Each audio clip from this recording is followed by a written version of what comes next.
چند کوه خطرناکتر از اورست. اورست بلندترین کوه جهان است، اما خطرناکترین نیست. خطر واقعی فقط در ارتفاع خلاصه نمی شود. جایی است که مسیرها رحم ندارند، هوا تصمیم نهایی را می گیرد و هیچ اشتباهی بخشیده نمی شود.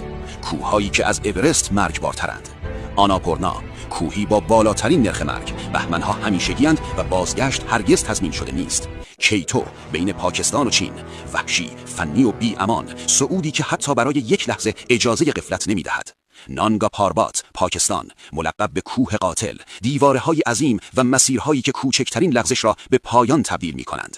کانچنجونگا، نپال، ساکت، سرد و غیر قابل پیش بینی، کوهی که در آن نجات مفهومی ندارد. حقیقت نهایی: اورست با مسیرهای ثابت و سیستم‌های امداد گسترده امروز قابل کنترل‌تر شده است، اما این کوه‌ها هنوز وحشی، تنها و بی‌رحمند. شهرت کوه را امن نمی‌کند. اینجا فقط آمادگی، تجربه و احترام به مرگ تعیین کننده است.